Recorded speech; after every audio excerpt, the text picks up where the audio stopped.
जय हिंद छात्रों इस वीडियो में मैं आपको बताने वाला हूं निबंध कैसे लिखें आप अपनी बोर्ड परीक्षा में। तो छात्रों, यदि आप कक्षा 10 के छात्र हैं तो यह वीडियो आपके लिए बहुत ही महत्वपूर्ण होने वाला है, क्योंकि आज मैं जो लेकर आया हूं आपके लिए निबंध पर्यावरण प्रदूषण, यह किस तरह से पूछा जाता है और यह कैसे कैसे नाम बदलकर पूछा जाता है आपकी बोर्ड परीक्षा में।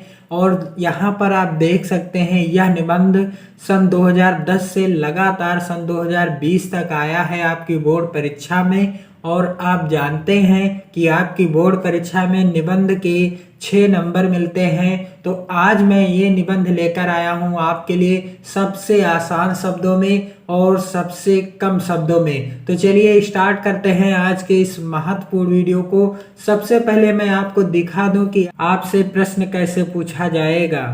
प्रश्न संख्या छात्रों 11 के अंतर्गत पूछा जाता है, निम्नलिखित में से किसी एक विषय पर निबंध लिखिए। और यह होता है 6 नंबर का प्रश्न और यहाँ पर 5 निबंध दिए गए हैं और आपको किसी एक पर निबंध लिखना है, किसी एक विषय पर लिखना है। तो आज मैं बताने वाला हूँ प्रदूषण से संबंधित जो महत्वपूर्ण निबंध है, आपकी बोर्ड परीक्षा में आता रहा है लगातार। इसे आप कैसे लिखेंगे, कौन कौन सी हेडिंग आप डालेंगे और आप कैसे लिखें जिससे आपको पूरे 6 नंबर मिल सके। यह निबंध आपसे कुछ इस तरह से भी पूछा जा सकता है। आप यहाँ पर देख सकते हैं, प्रदूषण की समस्या और समाधान, या पर्यावरण एवं स्वास्थ्य, या प्रदूषण तथा मानव समाज, या पर्यावरण प्रदूषण, या प्रदूषण की समस्या। किसी भी तरह का यहाँ पर लिखा हो, आपको लिखना एक ही जैसा है। तो चलिए सबसे आसान शब्दों में आप देख लीजिए। यहाँ पर सबसे पहले आप क्या करेंगे, सबसे पहले आपको हेडिंग डालना होता है रूपरेखा, और रूपरेखा में सबसे पहली हेडिंग होती है प्रस्तावना, और दूसरी हेडिंग है प्रदूषण का अर्थ, और तीसरी हेडिंग है प्रदूषण के प्रकार, चौथी हेडिंग है प्रदूषण की समस्या तथा इससे हानियां, और पांचवी है समस्या का समाधान, और अंतिम हेडिंग क्या है, उपसंहार। प्रस्तावना आप कैसे लिखेंगे, प्रस्तावना में आप लिखेंगे आज का मानव औद्योगिकरण। औद्योगिकरण क्या होता है, कारखानों में कई कार्य होते हैं जो मशीनों के द्वारा होते हैं। औद्योगिकरण का अर्थ है हर कार्य को मशीनों के द्वारा ही संभव कराना। तो औद्योगिकरण के जंजाल में फंसकर स्वयं भी मशीन का एक ऐसा निर्जीव पुर्जा बनकर रह गया है कि वह अपने पर्यावरण की शुद्धता का ध्यान भी नहीं रख सका। पानी, हवा, जल आदि सब कुछ प्रदूषित हो चुका है। पानी, हवा, जल आदि सब कुछ क्या हो चुका है छात्रों, सब कुछ प्रदूषित हो चुका है। इसलिए प्रत्येक व्यक्ति को पर्यावरण का महत्व बताया जाना चाहिए। इसीलिए प्रत्येक व्यक्ति को पर्यावरण का क्या बताया जाना चाहिए, महत्व बताया जाना चाहिए, क्योंकि यही हमारे अस्तित्व का आधार है। हमारे अस्तित्व का आधार क्या है, पर्यावरण की सुरक्षा। यदि हमने इस असंतुलन को दूर नहीं किया तो आने वाली पीढ़ियां अशिष्ट जीवन जीने को बाध्य होंगी और पता नहीं तब मानव जीवन होगा भी या नहीं। इसीलिए पर्यावरण की सुरक्षा करना हमारा परम कर्तव्य है। अगली हेडिंग है प्रदूषण का अर्थ। प्रदूषण का अर्थ क्या है, प्रदूषण का अर्थ आप यहाँ पर देख लीजिए, इस तरह से आप लिखिएगा, संतुलित वातावरण में ही जीवन का विकास संभव है। संतुलित वातावरण में ही जीवन का विकास संभव है। पर्यावरण का निर्माण प्रकृति के द्वारा किया गया है। पर्यावरण का निर्माण किसने किया है, प्रकृति ने किया है। प्रकृति द्वारा प्रदत्त पर्यावरण जीवधारियों के अनुकूल होता है, और जो प्रकृति ने वातावरण पर्यावरण प्रदान किया है वही जीवधारियों के लिए अनुकूल होता है। जब वातावरण में कुछ हानिकारक घटक आ जाते हैं तो वह वातावरण का संतुलन बिगाड़ कर उसको दूषित कर देते हैं। इस प्रकार वातावरण के दूषित हो जाने को ही प्रदूषण कहते हैं। जब वातावरण दूषित हो जाता है उसी को क्या कहते हैं छात्रों? प्रदूषण कहते हैं। तीसरी हेडिंग क्या है? तीसरी हेडिंग है प्रदूषण के प्रकार। आज के वातावरण में प्रदूषण इन रूपों में दिखाई देता है। आज का जो वातावरण है इन रूपों में आप प्रदूषण को देख सकते हैं। सबसे पहला रूप कौन सा है? सबसे पहला रूप है वायु प्रदूषण। वायु जीवन का अनिवार्य स्रोत है।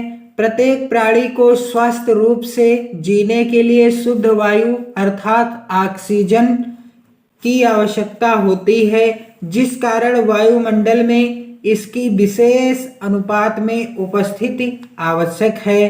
परंतु आजकल वायुमंडल में ऑक्सीजन गैस का संतुलन बिगड़ गया है और वायु अनेक हानिकारक गैसों से प्रदूषित हो गई है। अगला कौन सा प्रदूषण का प्रकार है? जल प्रदूषण। और जल प्रदूषण क्या होता है? जल को जीवन कहा जाता है और यह भी माना जाता है कि जल में ही सभी देवता निवास करते हैं।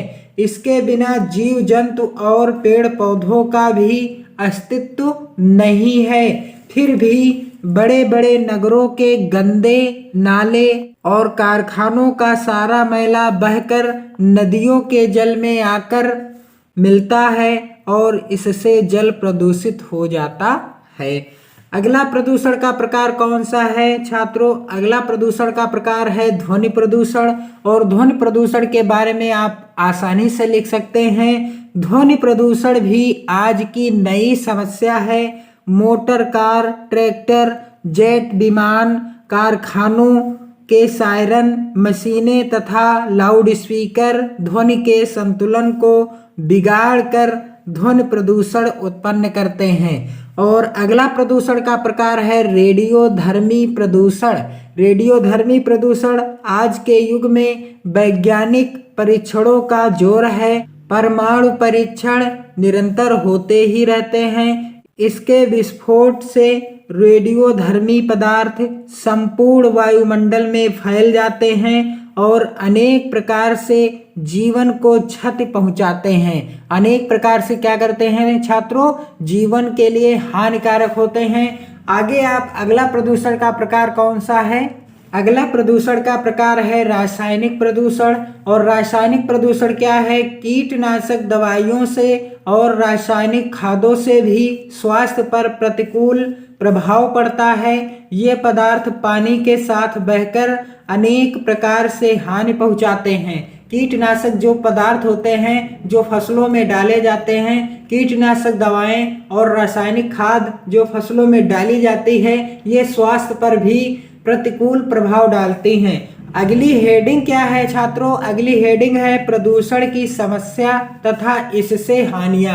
प्रदूषण से क्या समस्या हो सकती है और इससे क्या क्या हानियां होती हैं, आइए यहाँ पर आप संक्षिप्त में देख सकते हैं। बढ़ती हुई जनसंख्या और औद्योगिकरण ने विश्व के सम्मुख प्रदूषण की समस्या पैदा कर दी है। कारखानों के धुएं से, विषैले कचरे के बहाव से तथा जहरीली गैसों के रिसाव से आज मानव जीवन समस्याग्रस्त हो गया है। इस प्रदूषण से मनुष्य जानलेवा बीमारियों का शिकार हो रहा है। कोई अपंग होता है तो कोई बहरा होता है। किसी की दृष्टि शक्ति नष्ट हो जाती है तो किसी का जीवन ही नष्ट हो जाता है। इतना प्रदूषण फैल चुका है वातावरण में कि तरह तरह की बीमारियां उत्पन्न हो रही हैं। अगली हेडिंग क्या है? अगली हेडिंग है समस्या का समाधान। इस समस्या का आप समाधान कैसे कर सकते हैं? संक्षिप्त में यहाँ पर मैंने लिखने का प्रयास किया है सबसे आसान शब्दों में। वातावरण को प्रदूषण से बचाने के लिए वृक्षारोपण सर्वश्रेष्ठ साधन है। वातावरण को प्रदूषण से बचाने के लिए वृक्षों को अधिक से अधिक लगाया जाना चाहिए। दूसरी ओर वृक्षों के अधिक कटान पर रोक लगाई जानी चाहिए। कारखाने और मशीन लगाने की अनुमति उन्हीं लोगों को दी जानी चाहिए जो औद्योगिक कचरे और मशीनों के धुएं को बाहर निकालने की समुचित व्यवस्था कर सकें। और छात्रों उपसंहार में आप क्या लिखेंगे? उपसंहार में आप लिखेंगे छात्रों, प्रसन्नता की बात है कि भारत सरकार प्रदूषण की समस्या के प्रति जागरूक है। यदि जनता भी जागरूक हो जाए और वृक्षारोपण के लिए तत्पर हो जाए तो निश्चित ही हम प्रदूषण के दुष्परिणामों से बच सकेंगे और आने वाली पीढ़ी को भी इसकी काली छाया से बचाने में समर्थ हो सकेंगे।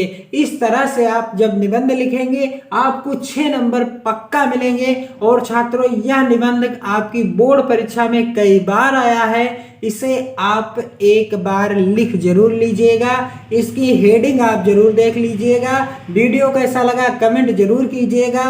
और यदि आपको मॉडल पेपर हिंदी का संपूर्ण हल चाहिए तो आप कमेंट जरूर कीजिए। और साथ ही साथ छात्रों इस वीडियो को अधिक से अधिक शेयर और लाइक कीजिए। पढ़ते रहिए, मस्त रहिए और अपना और अपने परिवार का विशेष ध्यान दीजिए। जय हिंद छात्रों, वंदे मातरम।